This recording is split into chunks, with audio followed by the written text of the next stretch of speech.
6:30, so we'll get started. Welcome everyone to the Chanhassen Library. This is our grand finale for our Winter Wreath program and our Spice of Your Winter program. So we're lucky to have Raghavan Iyer here to celebrate the Winter Wreath program with us. And he has the perfect new book to go with our Spice of Your Winter. Tonight's program is sponsored by the Minnesota Arts and Cultural Heritage Fund, so if you please fill out the evaluations on your seat before you leave and leave them in the basket back on the table. That allows us to have these kinds of programs on the costs and grants. Also, be sure to pick up a spring brochure. You can see all the events that are coming up for spring. We have arts in April and music in May, so please check that out. And as far as tonight, we have Mr. Raghavan Iyer, who is an IACP award-winning teacher of the year, and he is the author of Indian Cooking,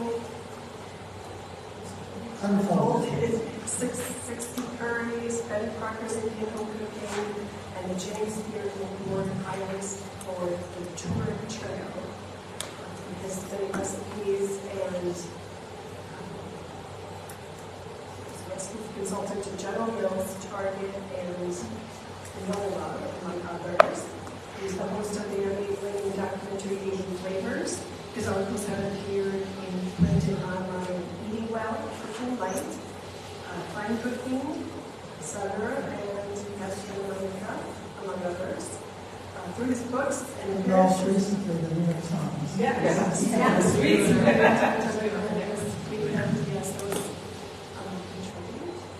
And also introducing his new book on the Current Trail, which we're excited to promote tonight. And books will be being sold after the talk, so please be aware of that and make sure you tell us how long you would like us to be.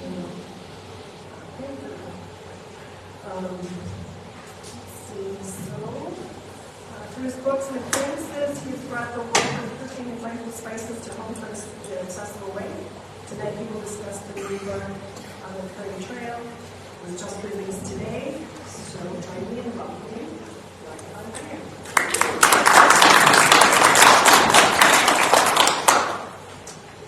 Well, I guess where do I start? I think first of all, people always ask, why did you do this book? And I've said this is a companion piece to the 660 Curries. In a way. I always wanted to do this. And I thought, what better way to look at the world than through the diaspora of curry powders, which I will come on to, through the eyes of the colonials. We owe the British the concept of curry powders. We don't know what that means. And they fell in love with some of the sauces they sampled in the southeast and northwest. And they had the cooks put together a cornucopia of spices that they labeled and called the curry powder. But I've always said to an Indian,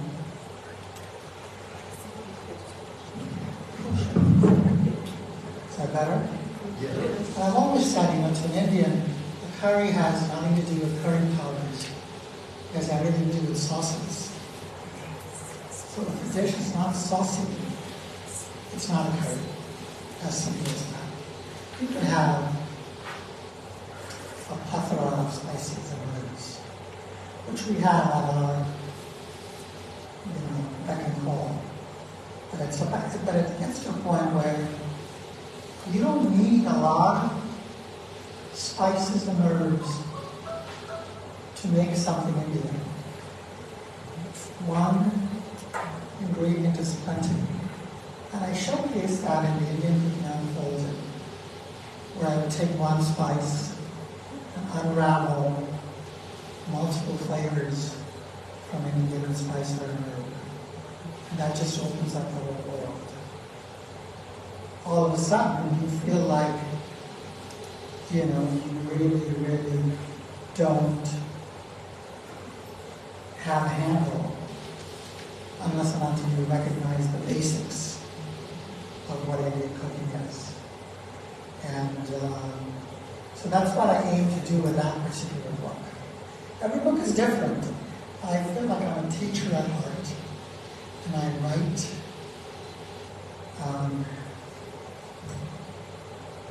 based on what I learned from students. I'll give you an example. Every book that I write, I think I'm clear.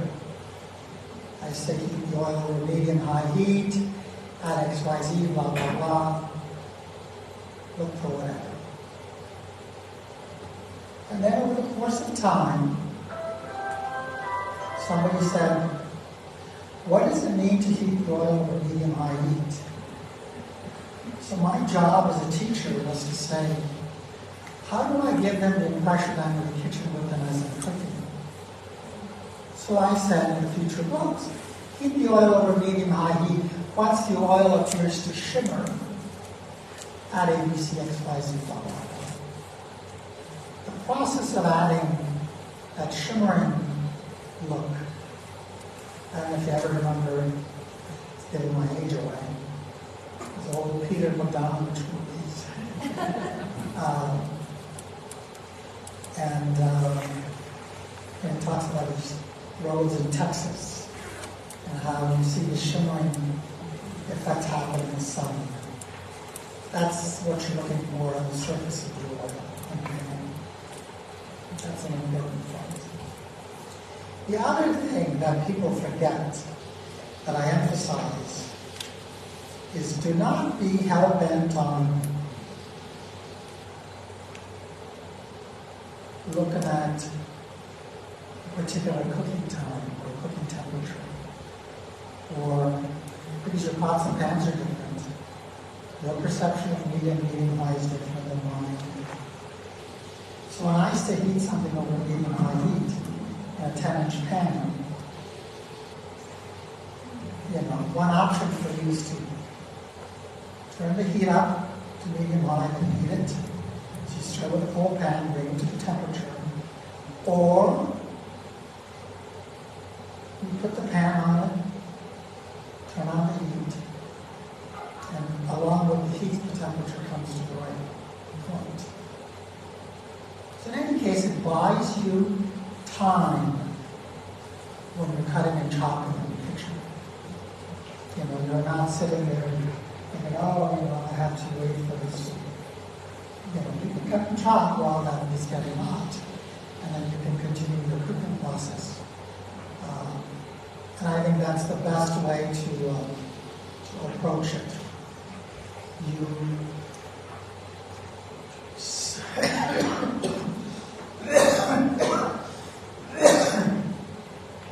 I apologize, the coffee is more to do with my tumor increase than anything else. You have to realize that you cook with all your senses. The tactile, the smell, the aroma, the color. That's how you eat. When you look at an Indian platter, oftentimes you'll see the full platter laid out in front of you. You have in there, you're supposed to address what meal? Addresses 7 taste elements. Hot, sour, sweet, salty, bitter, astringent, and umami. And then you've got it's a mathematical equation. I say flavor equals taste plus aroma. So you've got your taste components identified. Your aroma is double roll. A lot of these ingredients will play double roll. Human seeds are used for flavor, but it's also aromatic. And so you bring the two together, you process the world of flavors. Your 10,000 taste buds in your mouth will tell you where you are. And then you add to that color, you add to that temperature, you add to that texture. The most important point people forget is texture. Chefs are notorious for forgetting it. Chefs are, I'm going to use whole grains and payment and all of that. But they forget texture comes in the way. I make the analogy, it's like a cow chewing on cud. The more you chew, the more saliva you create, the more diluted your food becomes. So you have to up the ante on flavors if you want to taste what it is that you're eating. And that's the big role of texture in all of that. So all of a sudden you put all of that together, then you start to understand the world of not just Indian cooking, but cooking in general. I've always said the best compliment you can give me is don't just tell me I've changed Indian food for you. Tell me I've changed the way you cook.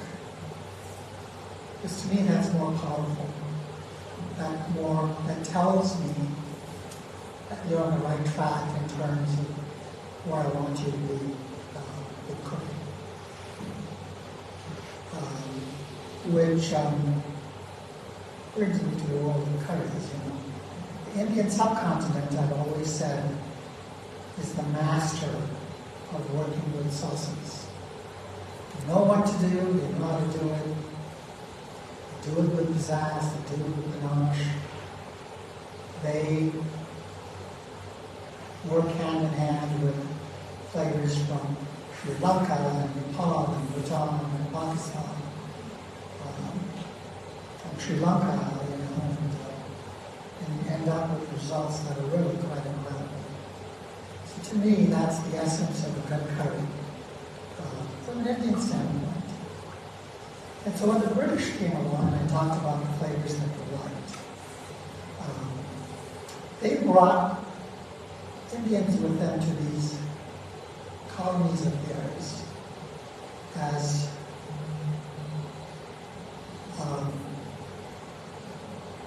not only indentured servants, but as slaves. And then there was the Indians actually who spread the gospel of curry powders. Because, that's what they had to do. Give an example, there's a curry, what's my favorite curry? That's a favorite one. It's from South Africa, it's called bunny chow. Nothing to do with rabbits. But it is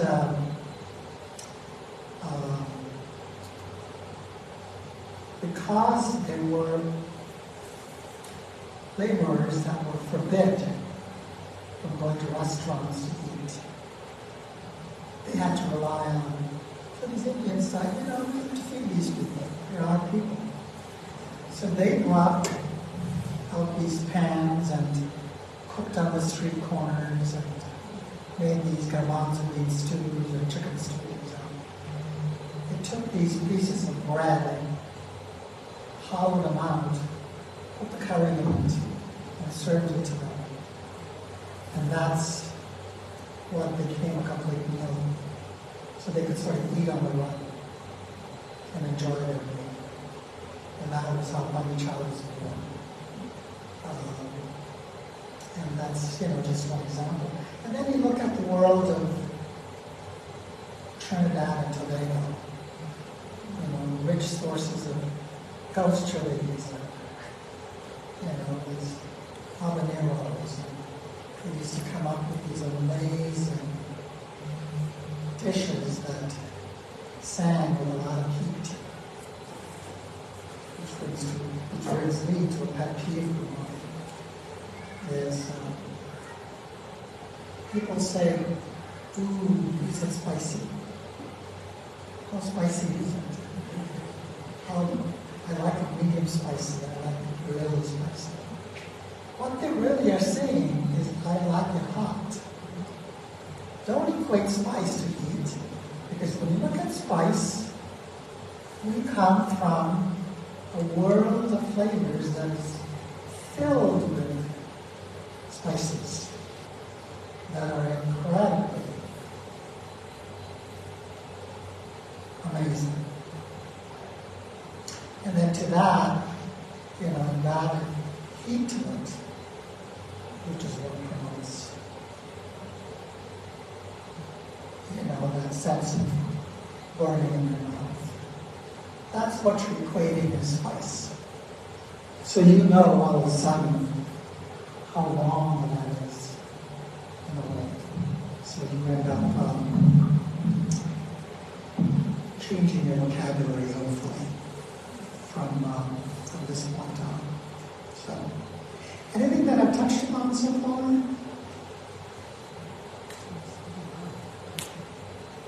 No? Okay. Yes? Which of your books has the most stories in it? They all do, but I think the most personal one to date tends to be The Turmeric Trail. It's a collection of memories in the form of a cookbook, which was the James Beard Final Western Best International cookbook as well. It's dear to my heart. It's the stories about growing up in Mumbai. And I had a good life, and I can't complain. You can't complain, but I can't. But it gets to a point where you live your experiences through food, positive, negative. People forget the power of food. They forget we can use it in such negative ways.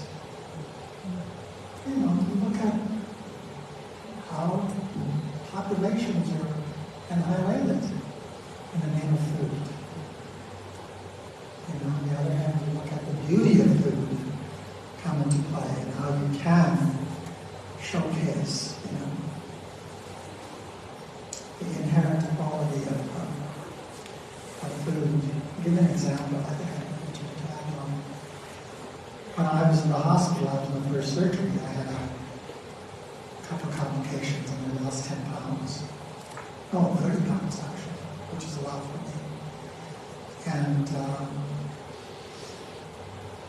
I remember the doctor walked into the room and I said, "Dr. Belzer, can I have some fucking water?" And he goes, "Yes, of course, I'll see what I can do." He goes, "Well, because why don't you take a look at the menu and order something out of the cafeteria?" So I thought, okay, anything that is even remotely appealing to me was tomato soup. So I thought, okay, I'll have a can of tomatoes, or a bowl of tomato soup. So I called, I'm a vegetarian. So I said, is your tomato soup vegetarian? She goes, well, let me go take a look at the can of cabbage soup. Which I knew immediately was a wrong answer. Sure enough, it didn't sit well with me. And I thought, what does it take to make tomato soup? Tomatoes and Persian blender, a bunch of spices, and boom, you're done. There's a beautiful tomato soup that the Indian cooking unfolds everywhere. I take fresh tomatoes and stew that with, and then saute that with ginger and peppercorns and cumin seeds. And I puree the whole thing. The aroma with clarified butter in there is so intoxicating. And you just realize that didn't take much time. But the satisfying quality that came out of it, the satiating factor, which is really what makes you happy after the end of the meal. If you're not satiated, you're not happy. And that to me carried the essence of what it is that I wanted to create with Indian food.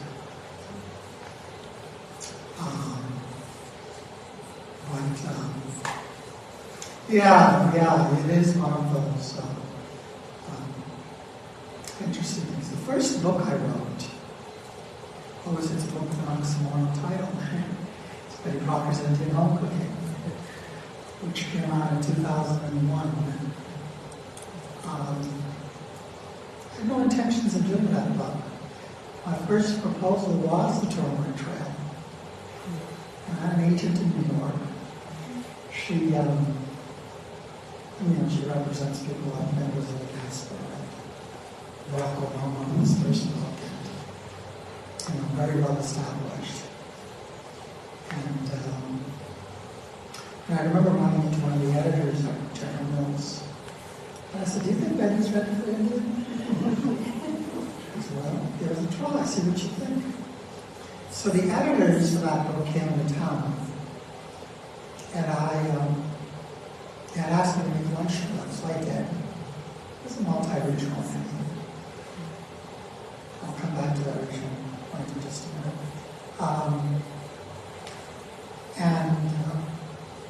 And here I thought, I'm cooking for a bunch of jaded New Yorkers. What are they going to want? Boy, they looked it down, they loved it. And the moment I left the room, the editor said, they actually signed you up. They said, sign them up, because this is a brilliant book that's waiting to happen. I only had 5 months to write the book. 180 recipes, and it's a lot, but I put it together. Had an initial cadre of recipes from memories alone, really. And I penned the book, and still continues to do it well. And that was book number 1. And then the Turmeric Trail was book number 2. The opening chapter to the Turmeric Trail is a very personal one. Some of you know it. It's about my grandmother from my father's side. That's why I come from a very strong background of women. We cherish the women in our household. And all my siblings who got married, they all wanted daughters because they were so impactful. So when my grandmother was 8 years old, she was married. Because, she was 8. And then she came of age at 10. And she was married to her own cousin. Her mother-in-law was one of the meanest women you could ever find. This nasty piece of work. And I remember my sister used to tell me stories. My grandmother, she would use a winnowing basket to winnow rice. And they would give her a few kernels of cooked rice in that basket. And God forbid she dropped it through those holes. She had to carefully eat those and sustain herself and her 4 children. 2 of them died. 2 were alive, my father and my uncle. And, she came from a wealthy family, in-laws. And they used to make her roast coffee beans and make fresh coffee for them. It wouldn't be disallowed for her. And she used to have to steal coriander seeds, roast them, she would pound them, she would filter them like coffee, and she would drink it like coffee. So ever since she grew up, she used to hate. She used to yell at my mother sometimes, "Yours tastes like coriander seeds." Because that's what it reminded her of. And we kept her home. It's interesting, she was beaten nonstop. She never raised a finger on any of us. My grandfather, in January '61, came to see us. He was like, "Oh, I want to see my family." And my grandmother had nothing to do with him. She said, "You were never a husband." And he went back and he died in April. I was born in April. And she was completely sure that I was a reincarnation of him. But in her eyes, I could do nothing wrong because I was unknowingly roped into her burning past. And when that was her favorite. She would never allow any of my siblings friends to ever touch me or hit me or slap me or whatever. And then my sister became a very, very central figure in our growing up. Does anybody have the Turner Trail? If you wouldn't mind, I would love to read a story from it. If you'll allow me to.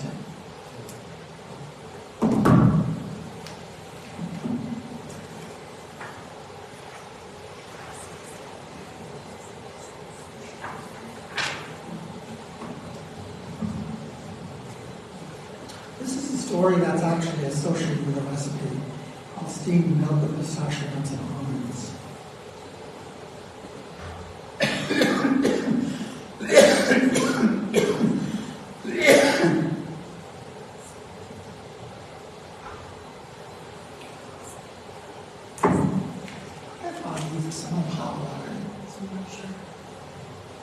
We were monetarily poor but richly loved bunch. Papa was the only living member in the extended family, consisting of his wife, mother, brother, sister-in-law, and the kids, 14 in all. We lived in a 300 square foot trawl, a single-room unit in a crowded apartment building within the heart of not too mountain west in Marine District. The kitchen was furnished in a corner of the room with a few pots and pans and the two kerosene burner stoves stacked neatly against the wall. A lonesome tap with erratic water supply jutted from the same corner's wall. We shared a communal bathroom across the hall with 3 other units, making bath times something of a logistical nightmare. Clothes were washed under the kitchen's tap and hung on 3 rows outside on the balcony, a cacophony of fabrics swaying in the wind. Kind-hearted and generous, Papa was never frugal and showered with children with love and affection, especially his firstborn, my sister Lily.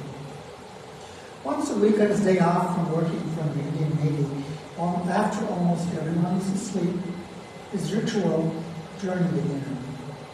He quietly stepped over the sea of sleeping bodies, clutching a few coins in his right hand, a tall stainless steel tumbler in his left, his white dhoti tightly wrapped around his nimble waist, his 9-stringed poodle thread draped over the tired left shoulder, a light brown reminder of his heavy responsibility to wife, mother, children, brother, and family.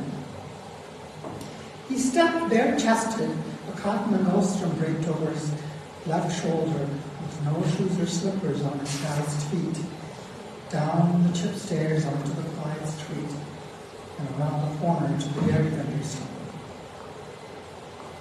A gargantuan wok filled halfway with simmering milk rested on a massive kerosene stove. No words were spoken as coins exchanged hands. The vendor grabbed 2 urn-like brass containers and ladled hot milk into one of them. He grabbed 2 urn-like brass containers and ladled hot milk into one of them. He pitched in some sugar, finely chopped, unsalted pistachio nuts and almonds. With one deft motion, he poured the mixture into the other jug. Soon the motion was repeated between the 2 nozzles back and forth, without a drop of milk spilling on the ground, fashioning an image of milk suspended in air, like a thick strand of rice noodle, creating a frothy steamed beverage. He poured it into Papa's waiting tumbler to the brim, a halo-like frizz crowning the rim. Papa shuffled back to the room holding the hot drink with his arms strung, careful not to lose them a single drop. Lally was the only one awake, huddled in the corner of the balcony, poring through her medical books, under the light of the illuminated by an oil lamp that threw a dancing glow across the pages. Papa gingerly stepped over the sleeping bodies once again, and handed the glass to his oldest pride and joy. Lally sipped the beverage, the foam forming a white mustache above her lip, the sweetened milk warming her throat. Papa crawled into a little space next to Anna and smiled in the dark, proud of his daughter who fought the odds and was well on her way to becoming a physician. He caressed Anna's bare wrists, white rings visible in the moonlight against her tanned skin, what a gold wedding bangles used to be. Now they rested in the jeweler's window display, pawned to pay for medical school. The family sacrifices offset by encouraging warm wedding milk that would remain embedded in Lovey's memory forever. Just having trouble hearing my mic. Oh, so a little better. That's good. Thank you. So that sort of gives you an idea of how, no matter where you are in this world, your sacrifices you make, your parents make, your family makes, is the same. The form it comes under differs. And I feel that's what connects the world. Again, if you notice it, food has quite a powerful medium in this. You could have withheld food. You could have withheld money. You could have withheld resources, but he didn't. And I think his point was, what if none of my sons wanted to become a physician? Neither of us did or got into medical school. She was the only one who did. And he encouraged that. And she was his pride and joy. He died of a brain tumor. And he died when I was in the room. I was 16 years old. And I distinctly remember, back to the power of food, how food played a big role and shaped the way we take care of the dead. You know, India, especially among Hindus, there's a 13-day mourning period. You starve the soul for the first 10 or 11 days. And the soul is very angry. It doesn't know where to go. It doesn't know what to eat. Because all they're putting out there are these 3 miserable balls of rice studded with black sesame seeds, vermilion, and turmeric. And then the crows come and they're their ancestors. And that's what the soul has to eat. Finally, we push the soul away. And then we feed it. It goes away happy. And the Brahmin priest who comes in symbolizes the soul. He doesn't.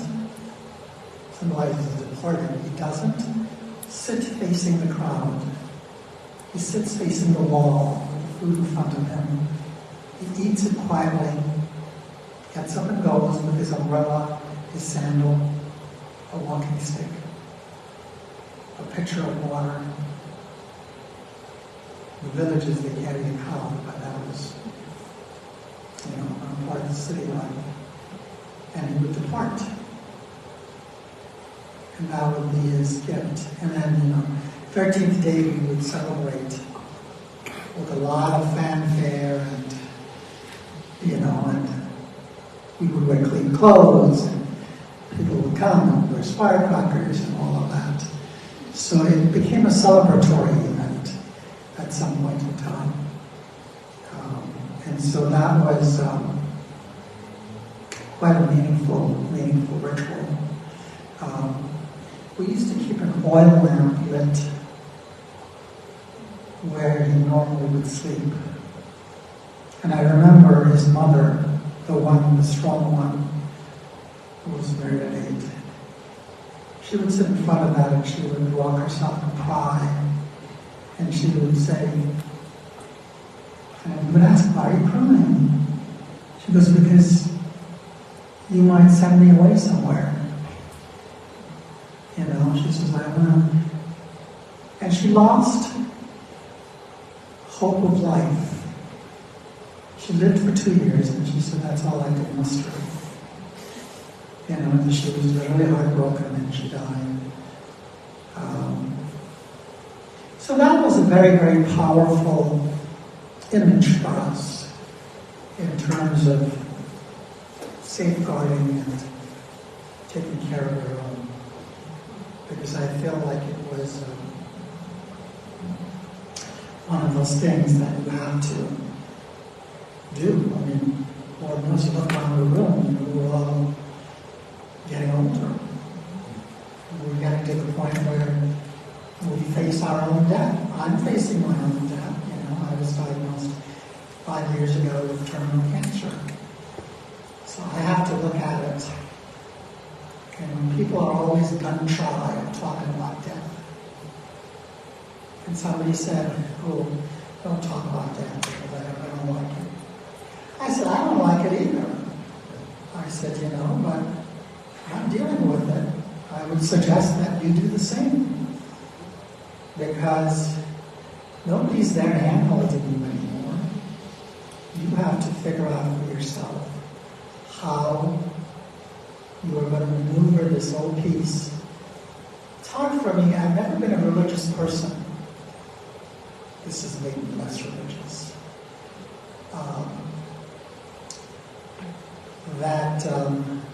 There's life after death. Perhaps I'd be pleasantly surprised. I would want to see my dog, who I miss terribly. But that's the extent, I think, to which we allow ourselves the luxury of thinking what it is after. So, it is an interesting conundrum. Any questions? Yes. Go ahead, sir. There are so many different cultures or aspects of India. Are there any? I was saying that there are so many different cultures within the country or the continent of India, and I'm wondering if there are any cuisines or food or spicing that are at all common to any of the vast variety of people of India. I didn't get the last part of the question.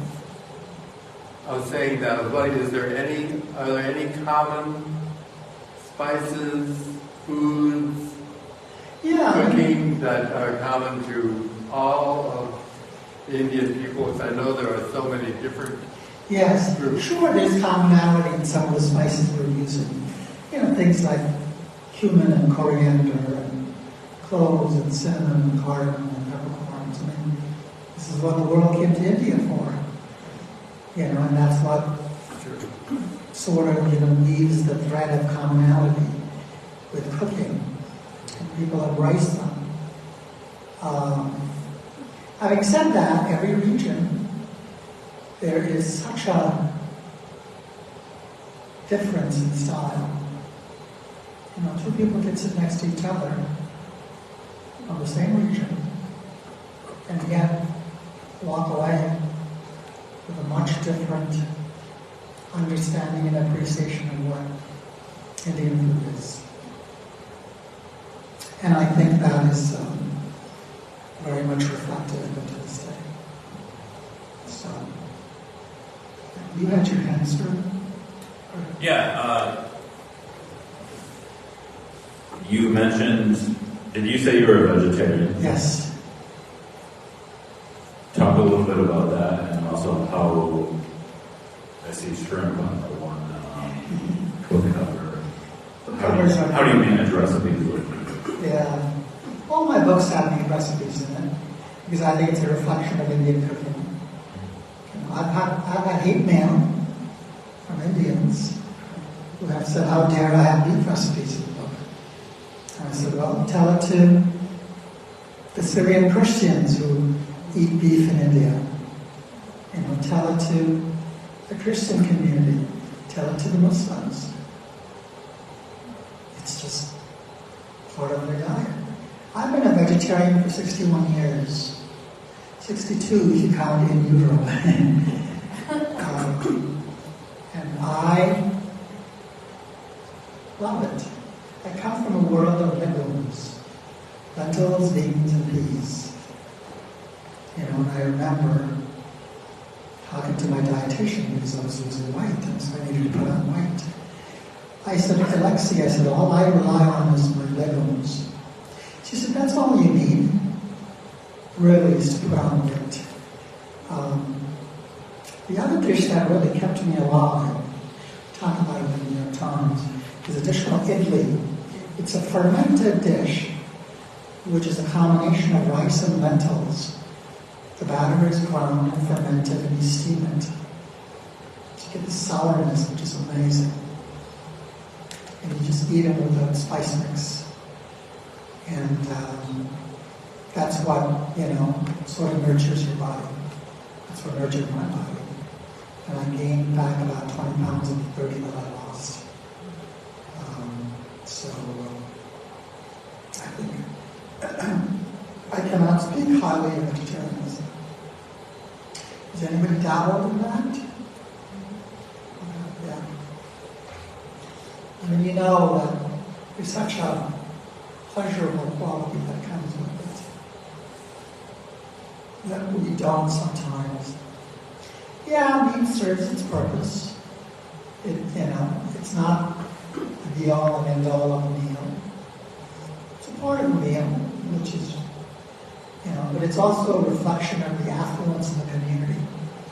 The more affluent you are, the more meat you eat. Other health issues that go with it. Vegetarianism as a culture, people tend to not overconsume as much. So the weight then does not become an issue anymore. And I think that's an important piece of it. So, hope that answers your question. So, yes, that line. You talk, unless we were going to do this later, a little bit. Could you talk a bit about your new project and opening hospitals and other health? Yeah, it's I set up a GoFundMe page for that one. It's called the Revival Food Project. Comfort foods that heal. Again, going back to the power of comfort foods we talked about earlier. And how we look at, or don't look at cultures like Ethiopia or the Hmong community or the world of pho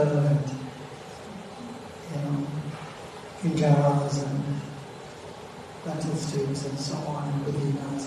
I think it is very, very understated. People don't use that. So my goal is to sort of bring that to light. My goal is to build a database, warehouse, website, lack of a better word, where, let's say I'm from Ethiopia. I go up to the website page, I tap in, this is where I'm at with my energy level, this is where I'm at with my cooking prowess, this is where I am with having the energy to stand up and cook for 10 minutes. And then these are my dietary restrictions. And it spits out some recipes that are tailored to what it is that I should be doing, whether it's by me or by caregiver.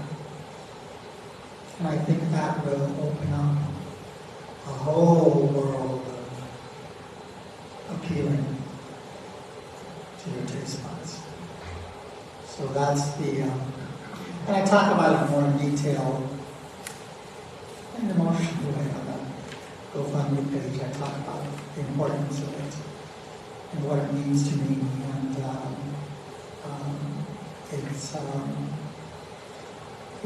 it's gaining traction. The New York Times article helped. I raised about $75,000. And it is, I hope you take a look and let me know what you think.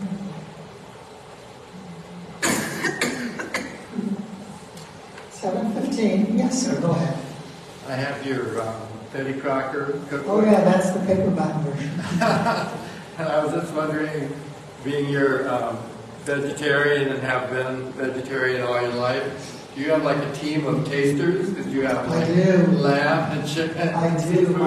My partner is a great taster. Okay. We've been together 41 years. I trust his palate inherently. I have a carnivore son who's 23 who loves meat, and so he's a good benchmark in terms of how things work. And between the two, and I have friends, you know, those cadre of friends who gladly come over for a meal and tell me what works and what doesn't work. And I test every recipe in my book, by the way. Every recipe in that 660 Curries book has been tested, and then some. Because I feel if I put my name on that book, those recipes better don't work. Otherwise, what's the point? I know authors who put their names on the cover and they don't test their recipes. Which just appalls me. How could you do that? And these are well-established authors, I won't name. So, you're right. I think it's a good way to sort of figure out how do we address all of that. Yes, ma'am. Is there any place we can get 660 curries? It's out of print, and I guess Your luck is as good as mine. I've seen it at. I mean, you'll have to go to Amazon and find a third-party store. There's one on Amazon that's $220. Yes, I've seen it on eBay. I have copies to spare, but I can't charge less than $250. In all fairness, if somebody's making money on it, why shouldn't I? You know, and so. But it is available to third-party vendors. And the lady back there has a copy of it, so if you beat her to it, she might wrench it away from her. But yes. In your New York Times article, you mentioned foods that you craved when you went home. Can you speak to what you craved and what you had? Oh, I crave street foods, you know, and so when I went home this time, bittersweet trip. I knew this may be my last trip, but I also knew that. I told my family ahead of time. I said, I don't want this to be a pity party trip. I said, I want this to be a trip of celebration, of family, of food, of fun, of friends. And that's what we did. We ate foods that I grew up with. We went out to eat. Fresh guavas and pomegranate juice and sugarcane juice and you name it, you know, pav bhaji every day, you know. It was hog heaven, and I loved it. Hoping to go back again if I can this year, but that was an essential part of healing, I think, for me at least. And my family allowed me to heal and grieve and have a good time and not worry about, you know, what somebody would say in the process. So. The rice that you gained your weight on, what else was in it? The rice and lentils. And that was it? It was a split black lentils. Okay. And it was, you know, just regular rice. Put the two together, soak it, grind it into a batter at the storm grinder, which levitates the batter, makes it really light, and you steam it. That's it. I just had some for breakfast today. What seasoning do you put in it? You don't? Just salt. Okay. And then you end up with, you know, this richness, sourness. Fermented foods, as we have now known, has been proven to be very healthy for us. And so that's what we rely on, the fermentation process. You look at the world of kanji, which is fermented rice. Your idli, your batter, you keep that going, or you start it? You start it. Once you're done with it, you start it. It's not like sourdough type. No, you could if you want to. You make new batch and add a little oil on it. We don't. We just start with the new one. With enough. I usually put mine in the oven, turn the light on, let it sit overnight, and I get a perfect batter the next day.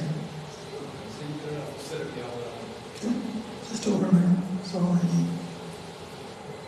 So, I remember you making a chickpea crepe. It was huge. yes, And at the end, you rolled it up just like a French baguette. I mean, you said... you're thinking about dosas, which is not chickpea, but it is the same rice and lentil batter you make that idli about. Okay. And you roll it paper thin, or spread it paper thin, and then you shape it into a cylinder and stuff it with potatoes. Yeah, you're making me hungry. And so that's dosa. A good dosa is worth its weight in Is gold. there a recipe for that in your It is in one of the books, yeah. I know the Turmeric Trail has it, the Bangkok, and also 660 Curries has it. It's in 3 different books. Dosa is more of a South Indian. It is. So, I'm a Saudi. what's that? I said I'm a Saudi. I was born and raised, even though I was born and raised in Mumbai, which is on the west coast, my roots are from the south. My father was from this small town that was built around, it's a town called Chidambaram that was built around Nataraja, the dancing form of Shiva. And I've been there a couple of times. That's where my grandmother was born and abused. And, so we paid homage to her there. So that was a great destination. It's right by the Bay of Bengal and parts of the Indian Ocean as well. So it is, it's magical. I think we're closed for questions, open for books. You tell me. Are there any other questions? Anybody? I'll just say a memory for Raghavan. I'd love to, thank you. As long as it's good, my mother would say. So Raghavan, I don't know if you would remember, but probably shortly after your 660 curry book came out, I was working for a company here in Minneapolis that did product development work for food companies. And so we got in contact with you to do some development work for us. You invited me to your home here, and we really didn't even vary.